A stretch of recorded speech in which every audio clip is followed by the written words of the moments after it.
Hey, what is going on, everybody, and welcome to the YaBoyRocklee show. Today we're gonna jump into the top 5 anime of the week that I have been reacting to. So let's just go into this list real quick. The series that I have reacted to is Shield. By the way, we're gonna drop the episode numbers. Shield Hero S3 episode 11, One Piece 1088, Dr. Stone, Eminence In Shadow, Frieren, Jujutusi Kaisen, Apocetheary Diaries, Goblin Slayer, Spy Family, Undead, Unluck, Tokyo Revengers, 100 Girlfriends That Really, Really, Really Love You. That is 1, 2, 3, 4, 5, 6, 7, 8, 9, 10, 11, 12. And I already see that I forgot one. And that is going to be Shangri-La Frontier. That is another anime that I'm reacting to, and I am on episode 8 at the time of this recording. So I do have a couple more episodes to watch, and let's go right into the ranking very quickly. I will only spend 1 minute tops on each particular episode, and then I won't go into any deep spoilers, just really light covering information, and then we'll go forward. At the end of the video, I'll spend more time on it, and One Piece 1088 will be the last thing I talk about, because I treat One Piece a little differently because it's 30 years of content, and I don't expect a lot of you guys to be watching One Piece. So I'll just leave it to the end so that if there's spoilers, you don't have to watch it. Anyways, let's continue. So starting from number 5 going down, let's see what it's going to be. And I will tell you, it is Undead Unluck. That is number 5. Really good episode. Lots of information that they're providing for us. Why did number 5 stand out? Again, it's the world building and the way they introduce new characters, or new themes, new threats to kind of change things. What you thought you knew, you don't necessarily know. They are doing world building right in front of you. Guys, if you haven't watched the previous week, I'll keep this very, very, very, very short. Every other anime, when they do world building, they explain to you what happens. Due to the nature of the show, when world building occurs, there is a combination of what has already happened that the characters know, and the world literally got something added to it that is now building out the world. So we and the characters, not only are we learning together, as in learning our history together, but we're figuring this shit out because something just changed, and it changed for all of us. Like, we are negators right there with the series. So that is number 5 on our list. Moving forward, number 4, definitely gonna surprise you. For number 4, we have Shield Hero. I came into this episode with very low expectations, but it was actually a pretty dope battle. And this girl, I can't say her name because you guys know how I am with anime characters' names. She really did the damn thing. And if I were to say any other things about her, I'd be a certified hater. And going against the bow hero on this episode was actually fan-freaking-tastic, because damn, this dude was pulling out all the stops on this girl. And it was really cool to watch. And I'm gonna be honest, when it comes to the description of the bow hero or some of the storylines, I don't really know. But the point is, I'm invested in it. I really like it. If you're a Shield Hero fan, skip, just read about season 2. Get right into season 3. You're gonna have a fantastic time. If you're not a Shield Hero season 1 fan, then this is not for you. Moving forward, okay. Number 3, 2, and 1 are going to be heavily debatable. Jujutusi Kaisen is my third favorite of the week. Mind you, it changes from time to time. Let me tell you why. Let me tell you everything I liked about Jujutusi Kaisen and some of the things that it's competing for on the next watches. First of all, when it comes to this particular top 3 list, all the episodes that I'm going to name are just freaking fantastic. It's just that, will I think about this particular episode, this particular moment going forward? Jujutusi Kaisen was fantastic. I just won't necessarily reflect too much on what that episode was trying to convey or trying to explain compared to the number 1 or number 2 spot. This episode did seal that Itadori is a fantastic MC by my standards because of the little things. He's going against Mahito. And, a lot of his basis has been, I want to save people.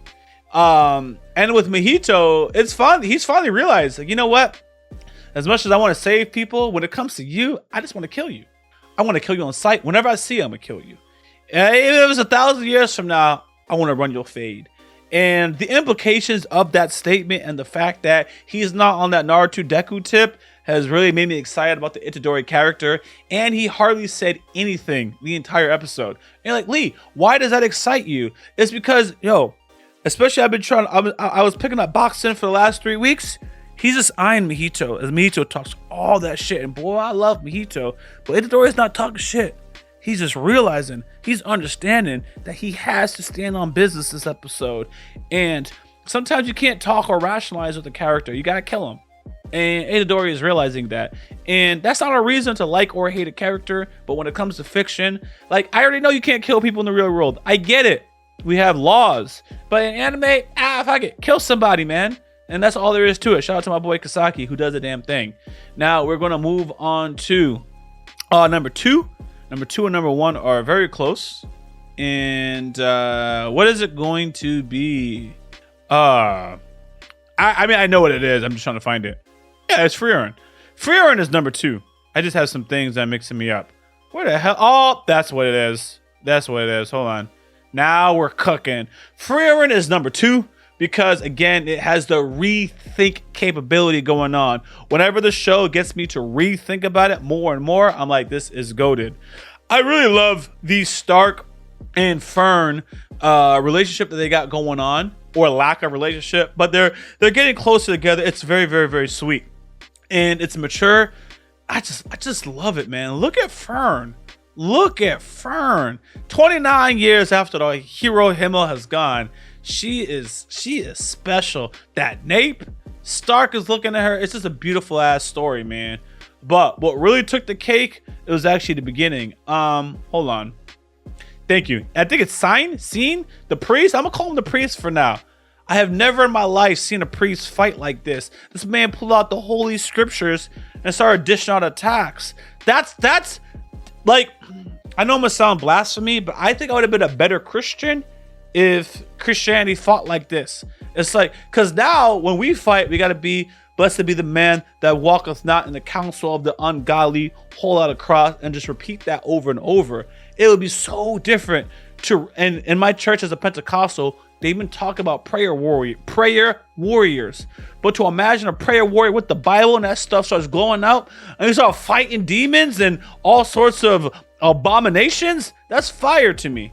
This man was thinking about really doing it on his own, using common sense, and they had the moment to reflect on the homegirl Frieren. Frieren said, yo, wake me up, I'm gonna murk that thing. It was an episode on trust, and we had Fern and Stark getting closer together, and I absolutely loved what they were doing with it. So it definitely clutched number 2. Number 1, we got, it's a no-brainer, bro. This Eminence in freaking Shadow, man. Eminence in Shadow does everything that I want. It has a dope cast of girls. The storyline is fantastic. The world building is fantastic. What they just unleashed in the most recent episode, which would have been season 2, episode 12, completely changes the game of everything. I love Eminence in Shadow way more than any other isekai. That being said, if you say, oh, I like Mushoku Tensei more, I'm going to respect you. It's a high quality show that deserves to be talked about, and I'm most likely going to cover it when that show comes back. So Mushoku Tensei deserves all the praise in the world. Eminence in Shadow just does too. Eminence in Shadow just embraces the power flex. It embraces having an OP character. And I know I read my homeboy Thamor say, I want to see him have a real struggle. I don't want to see Sid have a real struggle, because I'm watching a story where he just dominates his world, and that's your getaway. He is the god of his world, or he is building up to be the god of his world, and that's all I'm seeing. This is a guy that can do whatever the heck he wants, but somehow the things that don't work out is not going to be the enemy or the main boss so far. The things that don't work out is his narration. But they do such a good job of building up the support characters and the world building information that's where the emotional investment is. Sid is just Sid. Sid is just us if we were in this world and how we would want things to be. So I absolutely love it just the way it is, and it's my number 1 spot.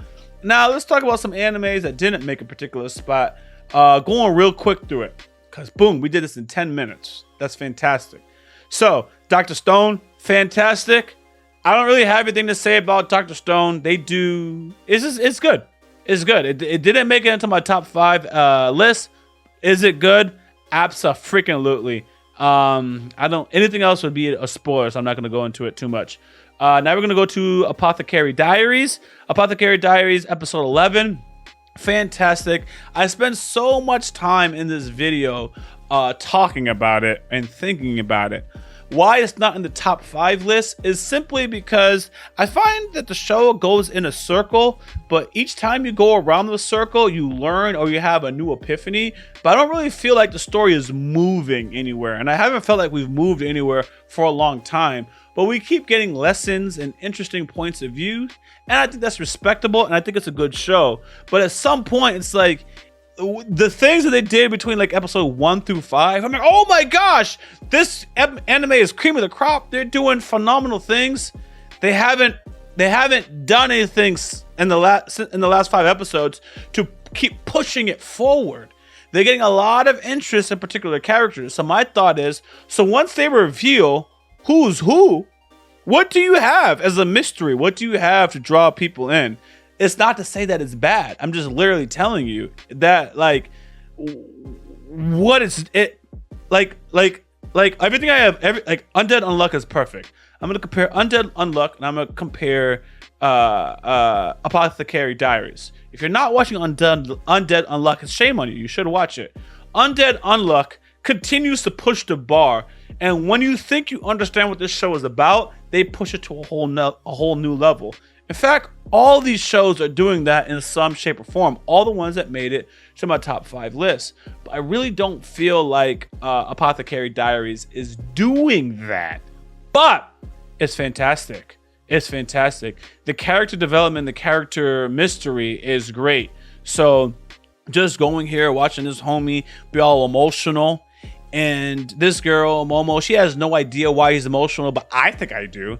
It's because he knows of a certain somebody. That's why I think it's hinting.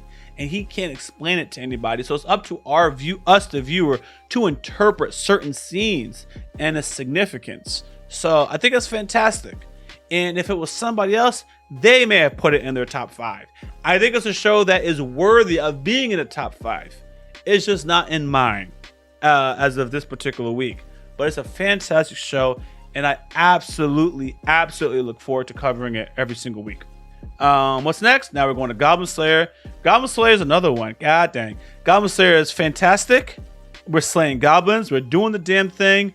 But they're not pushing my envelopes of understanding. There's not anything that I have to rethink or reconsider.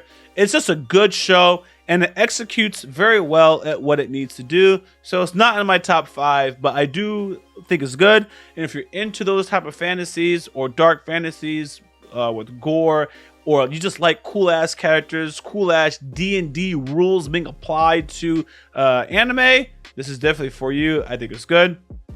We're gonna move on to Spy Family. I thought Spy Family was also very good. It's just hard for Spy Family to make my top 5 because it's a slice of life comedy rom-com type of thing, and it's very funny, good this season. I was tough on the second core of season 1. I am not tough on season 2. Season 2 is good. It's really good. But I just watch it and have a good time, and I just don't think about the episode after. I don't spend any time wondering, what did this mean when I was watching Spy Family? But it's a very fantastic first watch, and the characters are extremely likable, and I would even recommend it. This is a show that I would recommend to people. It's a funny show, but it's not for everybody. Let's face it. I hope that when I give these takes, that people can just respect honesty, because it's not me shitting on shows. I know what it takes to just say what everyone wants to hear. Watch Oh my God, Spy Family was fantastic. Let me tell you guys something. You guys need to be open-minded to characters like Becky, right? We never really get this point of view from a girl who is not really ostracized, but kind of isolated from her family. She's alone, and she saw a family in which she can basically get some type of growth or get some type of fitting in with, like she got with Yor. Yor is showing her. All right. Because going back and forth, you look at Freud, yes, where you hate your mother because you have an attraction to your father, or you hate your father because you have an attraction to your mother. So with Becky, she initially hated Yor, which was basically the mother to was basically the mother to her life. Once Lloyd, right, going back on that Freud mentality, and since she cannot obtain Lloyd, Yor will be the mother role for her, and she will emulate Yor and become a woman, and ultimately not achieve Lloyd, but she will achieve a man like Lloyd. That is what we are getting. The Freud psychology through Becky. That's my humble opinion. You see, I could do the damn thing. It's right there. This is a high quality episode. I'm not even bullshitting. I just know what's the value of this show, and I could gas it up. And now I'm going to gas it up. Sometimes it just happens. It's a fantastic show. I didn't even know that I was doing that until I tried. Oh my God. Hold on. This is the importance of being open-minded. Because like when you don't give things a chance, sometimes you're just, oh, this is so mid, but it's like, bro, you haven't even opened your mind to try and understand what it is they tried to deliver. And if you did, you have a higher appreciation for it. So what happened now, because I don't have this scripted, I just do the video. As I went to do my BS, I need you also to understand, 100% of the time when I BS, it's founded on truth, but I can be convicted of my own words and elevate it emotionally. And I did it this time. This is why I'm a Kasaki fan. Do I actually think this guy is a good character? Absolutely not. Can I defend and articulate what his contribution is to the story? Yes.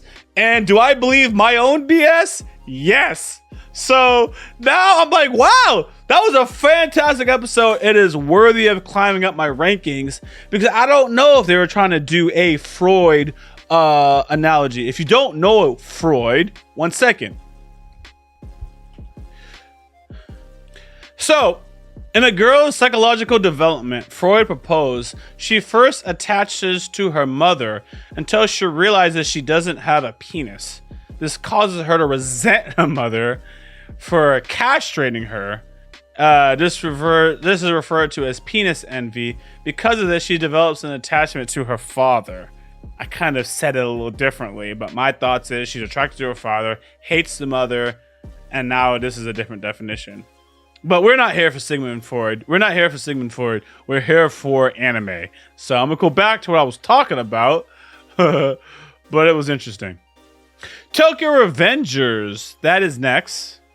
I thought Tokyo Revengers was fantastic, but not fantastic in the right way.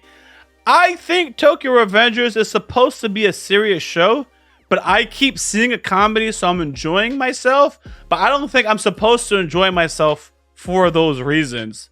You know, it's a nice story. It's funny. The characters are like creative / cool as hell.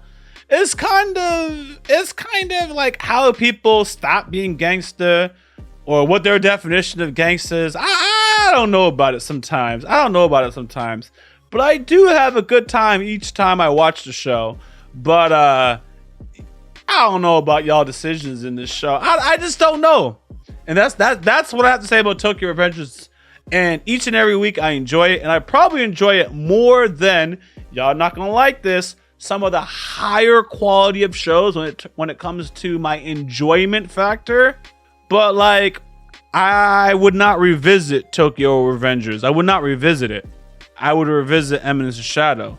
And again, I hope people can understand this honesty. It's a good show. And I don't fake my joy when I react to it. always remember, I react to it with friends. It's a blind reaction. Yo, that shit is dope. But in the time that I have available, I'm gonna choose Eminence for my rewatch. And you guys already know it's on the channel.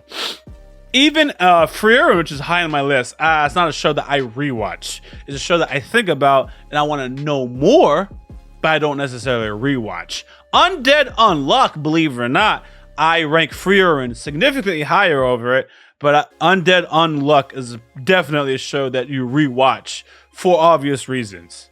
We're gonna hit 100 Girlfriends.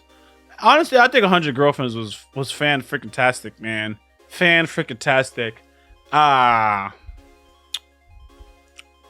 It's just not in my top 5 of the week. I think it's fantastic. Ron Toro is him. The fan service is very dope. Like it's good, man. I had a blast. It's just not in my top 5 this week. It's just a hard list. It's a hard list. I take my list very serious. And Shangri-La, that is also not in the top 5. And honestly, it probably will never be in a top 5 category. The animation is fantastic. I think as a gamer, and which I'm not a true gamer. I play games, but I'm not a gamer. Does that make sense? That's like everyone lies, but not everyone is a liar. Does that make sense?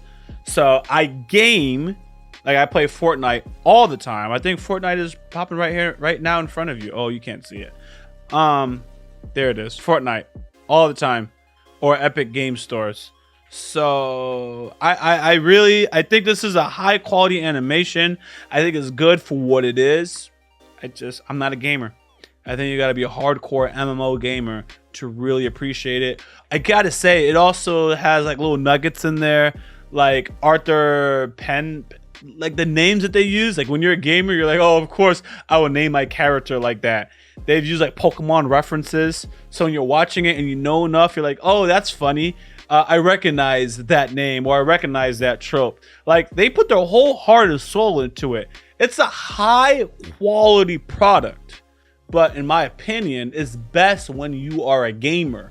So when we do the reactions, you'll notice Director Nasty is genuinely the most excited because he is more of a gamer than I am. And Adorkable is just not a gamer. She'll play games. Sometimes she'll be a gamer temporarily. But look, I'm just going to be honest. She is not a gamer. I'm not a gamer. Director Nasty is a gamer. And even though Director Nasty is a gamer, there's Director Nasty's gaming. And there's people at a whole nother level of gaming. And that's all there is to it. So that's all. That's my list. And I got to be clear. There's nothing I'm not enjoying on this list. I hope people can respect that. These are all high quality shows. But you can only choose 5. And I also hope that people... Oh, I didn't talk about One Piece. I'm going to conclude the video and I'm going to talk about One Piece. Thanks for watching, guys. We post our reactions early on our Patreon. If you guys are new here, there's a whole YaBoyRocklee channel. Check that out. I'm active on social media. Check that out. That's all in the description of this video. I'm your host, YaBoyRocklee, and now we're just going to kick it with the One Piece fans. One Piece, they did the damn thing. I absolutely enjoyed all the lore that we got out of it. It's fantastic. I didn't even catch on the first watch that Rayleigh's wife was one of these empresses on the island. It's fantastic. This dude's haki is strong as hell. I always knew it was strong, but I think after seeing him unlock everybody, seeing Shanks disable an admiral from a range, remember Shanks is still young, seeing the Dark King himself just kind of show up and radiate, I'm like, yo, I don't want to say he was as strong as Shanks. I'm just trying to say when this dude is a younger, it's a problem, man. And he's still a problem. He said that he can't take Blackbeard in his current form, which makes me worried about these little pacifists, because that means those pacifists, I think they give Blackbeard a run for his money, and Rayleigh has problems against Blackbeard, so that means these pacifists are just a trouble to anyone who's strong. Anyone who's strong, you gotta worry about pacifists. Luffy, he gotta worry. Zoro gotta worry. Everyone gotta worry. They're like Mihawk. Oh, no. They're like people like Mihawk and above. The reason I struggled is because I'm putting Luffy in Emperor level. Zoro is not on Emperor level. He's not. I think Luffy is significantly stronger than him, but he's up there. And I'm trying to power scale Mihawk. So what I think, and I can't prove this to you guys, I think Mihawk is on Emperor level, but he just tends to keep to himself, never wanted to establish a crew or any of that stuff. But he's on Emperor level. One of the things we established about Emperors, in my opinion, is that there's different weights or categories to be Emperors. So Kaido, strong ass creature, dope ass devil fruit, dope ass people around him. Big Mom, dope ass devil fruit, but she got a hell of a politic arrangements, mad people to support her infrastructure, so to speak. That's one of the things that make Big Mom great. Shanks, yo, that hockey is crazy. I think he has a reputation or a name to him. Shout out to anyone who's watched the One Piece Red movie. I think not only is Shanks strong, but he has political ties that also give him a power advantage. Whitebeard was able to destroy the whole world as devil fruit, and now Blackbeard got that. So there's that. So back to Mihawk. I think Mihawk is ridiculously strong, and I put him at Emperor level because of that respect that him and Shanks have, and they kind of talk to each other as equals. Now, you could do that with your friends like Luffy and Zoro, so there's that, but it just makes me feel like if Mihawk was ambitious enough to just have a whole squad or whatever, he could have been on Emperor level. Now, he's on Emperor level under the Buggy Crocodile system, which confirms exactly what I was thinking to begin with, right? Because Buggy is not the thing that makes his organization great. He has prestige to all the ignorant people. He was on Roger's ship. There's Crocodile, former warlord. There's Mihawk, former warlord. Fantastic. Together as a trio, they make a powerful warlord situation. I just don't see Mihawk not being able to do something like that on his own if he wanted to. If he wanted to, he'd be able to do something like that on his own. He said to everybody, I just kind of want to chill, let Buggy take the hit or whatever. It seems like just Mihawk don't want problems like that. So that's why I feel that way about him.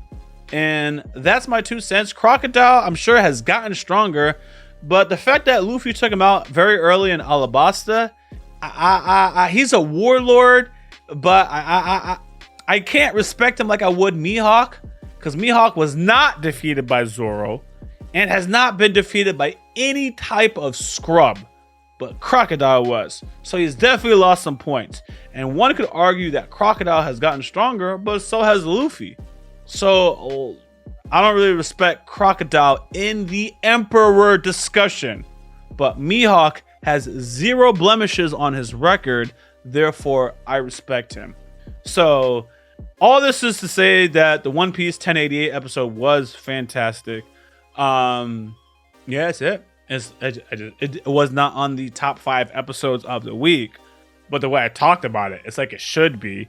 I treat One Piece differently because it comes out every week, forever, and it has hundreds of, literally 1,000 episodes to capitalize on at any given moment that these other episodes don't.